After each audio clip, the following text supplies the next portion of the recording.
फाल्के जी जब पहली फिल्म बनाने निकले तो सबसे बड़ी समस्या थी पैसे की कमी।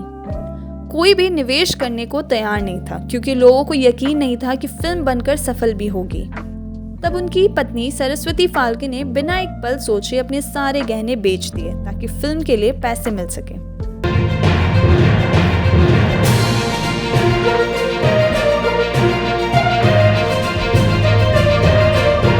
नमस्कार, मैं सोनल, आप देख रहे हैं द एसबी प्रेस। उन्होंने न केवल पैसे दिए बल्कि फिल्म के सेट पर खाना बनाने से लेकर कैमरा ऑपरेट करने तक हर चीज में अपने पति की मदद की। यह भारतीय सिनेमा के इतिहास की सबसे बड़ी अज्ञात नायिका की कहानी है जिनका योगदान कभी भुलाया नहीं जा सकता। आप सोच रहे होंगे कि हम आज दादा साहेब फाल्के के बारे में क्यों बात कर रहे हैं, तो आपको बता दें कि भारतीय सिनेमा के जनक दादा साहेब फाल्के की आज पुण्यतिथि है। एक ऐसे इंसान जिन्होंने संघर्ष, जुनून और समर्पण से भारतीय फिल्म इंडस्ट्री की नींव रखी। दादा साहेब फाल्के का असली नाम धुंडीराज गोविंद फाल्के था। उनका जन्म 30 अप्रैल 1870 को महाराष्ट्र के त्र्यंबकेश्वर, नासिक में हुआ था। वे एक बहुत ही साधारण परिवार से थे, लेकिन शुरू से ही कला और फोटोग्राफी में रुचि रखते थे। बचपन से ही उनकी रुचि चित्रकला, फोटोग्राफी और कला के अन्य रूपों में थी। उन्होंने अपनी प्रारंभिक शिक्षा मुंबई और पुणे में प्राप्त की। इसके बाद उन्होंने sir J school of art से पढ़ाई की, जहां उनकी कला की प्रति गहरी समझ विकसित हुई। दादा साहेब फाल्के का सपना था कि भारत में भी ऐसी फिल्में बनाई जाए जो भारतीय संस्कृति और इतिहास को दर्शाएं। लेकिन यह उस दौर की बात है जब भारत में फिल्मों का कोई अस्तित्व नहीं था। 1900 के दशक की शुरुआत में जब यूरोप और अमेरिका में फिल्म निर्माण हो रहा था, तब भारत में लोग इस माध्यम से अनजान थे। लेकिन फाल्के जी की दूरदर्शिता ने उन्हें इस नए कला रूप की ओर आकर्षित किया। एक बार की बात है, 1910 में फाल्के जी ने एक British film the life of Christ देखी।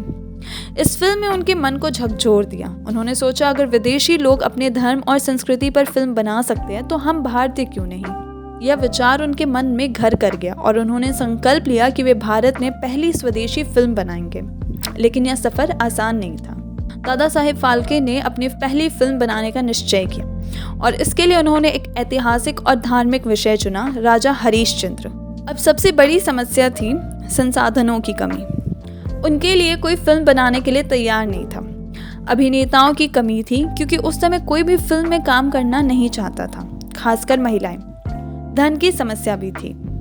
आखिरकार 1913 में राजा हरिश्चंद्र फिल्म बनकर तैयार हुई और 3 मई 1913 को मुंबई के कॉर्नेशन सिनेमा में इसका पहला प्रदर्शन हुआ। यह भारत की पहली पूर्ण लंबाई की फीचर फिल्म थी। राजा हरिश्चंद्र की सफलता के बाद दादा साहेब फाल्के ने और भी कई फिल्में बनाई, जिनमें 1913 में मोहिनी भस्मासुर, 1917 में लंका दहन, 1918 में कृष्ण जन्म, 1919 में कालिया मर्दन जैसी फिल्में शामिल थी।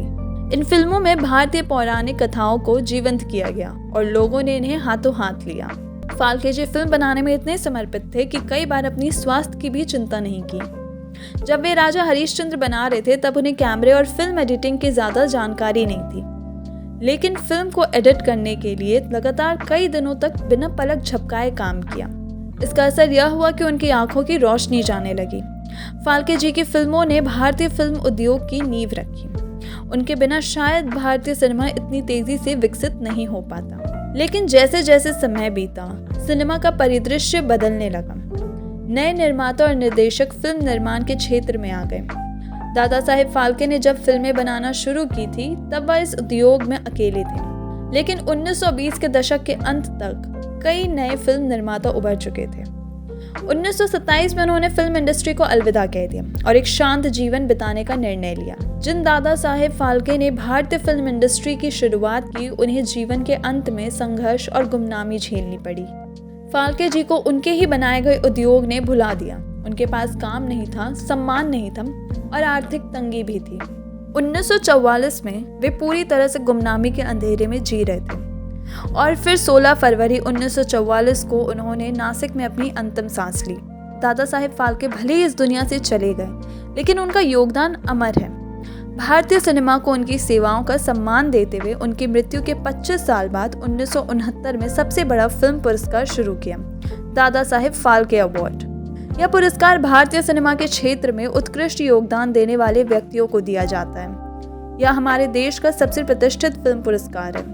दादा साहेब फाल्के केवल एक व्यक्ति नहीं थे, वे एक युग थे, एक क्रांति थे। उनकी मेहनत, समर्पण और दूरदृष्टि ने भारतीय सिनेमा को जन्म दिया।